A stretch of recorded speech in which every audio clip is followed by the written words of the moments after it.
Hola a todos, en este video vamos a describir otros sistemas coordenados que son de mucha utilidad para la ingeniería. El primer sistema coordenado es las coordenadas polares en el plano. Para poder ubicar un punto en el plano a través de coordenadas polares necesitamos ciertos elementos. El primer elemento que vamos a necesitar es un eje al cual va a tener un nombre particular que se llama eje polar. Vamos a tener que tener un punto O que es perteneciente al eje y lo vamos a llamar polo, y vamos a necesitar una unidad para medir longitudes. Por lo tanto, vamos a poder posicionar al punto P mediante dos parámetros. El parámetro ρ, que va a ser la distancia que hay desde el polo hasta el punto, y θ, que va a ser el ángulo que se va a medir desde el eje polar hasta el segmento en sentido positivo. Por lo tanto, llamaremos coordenadas polares de este punto P al par de números reales ρ y θ.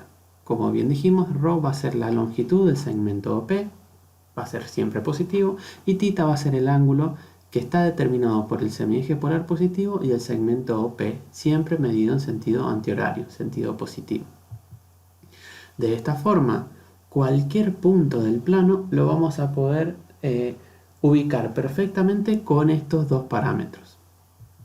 Analizando el último gráfico, podemos discernir que los parámetros ρ y θ tienen una determinada variación. Por un lado, θ puede variar entre 0 y 2π o 0 y 360, y ρ, que es la longitud, puede ser igual a 0 hasta cualquier valor positivo.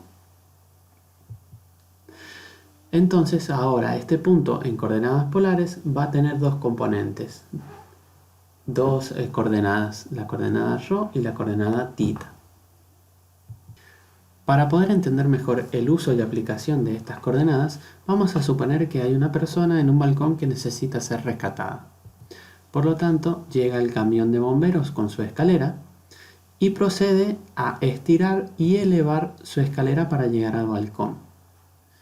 Este estiramiento y elevación de la escalera van a quedar determinados si colocamos un eje polar que sea paralelo al eje de descanso de la escalera, colocamos el polo en la posición inicial de la escalera y de esta forma podemos ver que el estiramiento de la escalera va a ser el valor ρ y la elevación de la escalera va a ser el valor θ.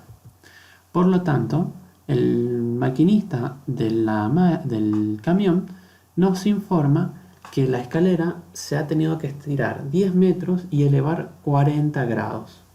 Por lo tanto, el punto del balcón se encuentra en estas coordenadas polares. Ahora, el objetivo es saber cómo esas coordenadas polares yo las convierto a coordenadas x e y del punto.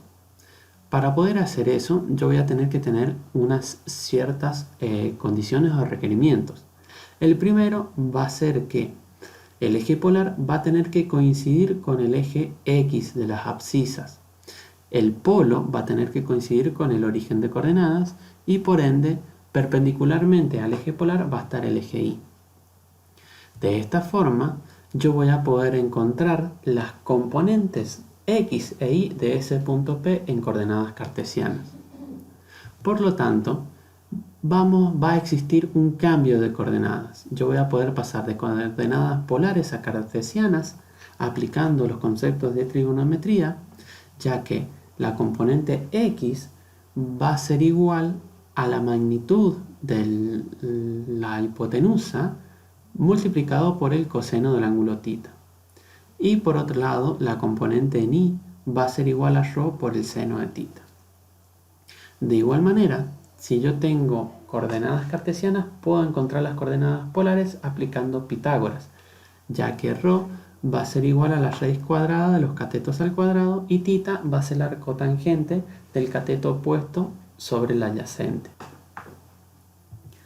Recordar que para obtener el ángulo θ a partir de la tangente es necesario tener en cuenta el cuadrante en el que está el punto, ya que las tangentes de los ángulos que difieren 180 grados son iguales.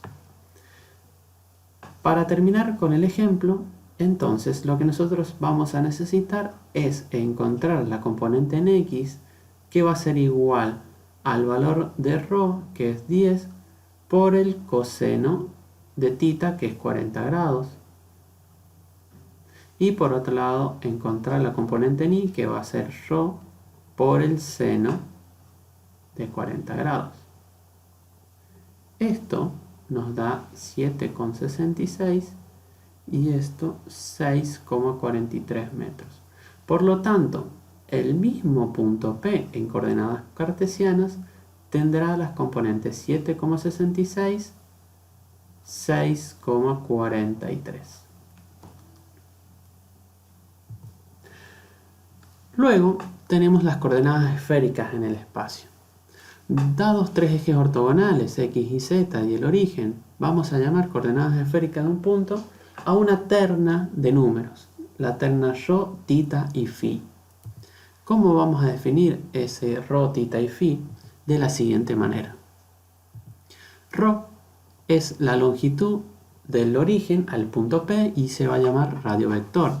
Θ va a ser el ángulo que está formado entre el sentido positivo del eje X y la proyección del segmento OPXY, que es la proyección del segmento OP. Luego φ va a ser el ángulo que va a estar formado por el sentido, en el sentido positivo de la semirrecta OPXY al radiovector. El ángulo θ se llama ángulo azimutal o longitud y el ángulo φ se denomina ángulo de elevación o latitud. Vamos a ver que también existe una correspondencia entonces entre un punto en coordenadas cartesianas y un punto en coordenadas esféricas. Lo que tenemos que tener en cuenta es que estas coordenadas esféricas valen entre 0 e infinito para ρ, 0 y 2pi para θ, o 0 y 360, y menos 90 o más 90 para φ. Como dijimos anteriormente, θ es la longitud y φ es la latitud. Estos valores son los que se utilizan para definir los paralelos y meridianos que nos ayudan a poder posicionar cualquier punto en el globo terráqueo. Esta correspondencia entre las coordenadas cartesianas y polares se encuentra matemáticamente y las podemos resumir como se encuentran a continuación. Ahora pasaremos a hacer un ejercicio en el cual vamos a suponer que tenemos un satélite de telecomunicaciones que se encuentra ubicado en un punto del espacio. Este punto está dado por coordenadas esféricas y es 350, 40 grados y 25 sus coordenadas esféricas, ρ, θ y φ. Vamos a considerar también que el origen de coordenadas es el centro terrestre y que el plano XY coincide con el plano del ecuador. Se nos pide que encontremos la posición del satélite en coordenadas cartesianas. Para eso vamos a utilizar las ecuaciones que vimos anteriormente para pasar de coordenadas esféricas a coordenadas cartesianas. Para ello, x lo vamos a calcular como ρ por el coseno de φ por el coseno de θ y nos da 243 kilómetros. Y va a ser ρ por el coseno de φ por el seno de θ, que reemplazando nos da 203,9 kilómetros. Y z va a ser ρ por el seno de φ, que nos da 147,9 kilómetros. Por lo tanto, la posición del satélite, que está con el punto P en coordenadas cartesianas, va a tener las siguientes componentes: 243,9 punto y coma, 147,9.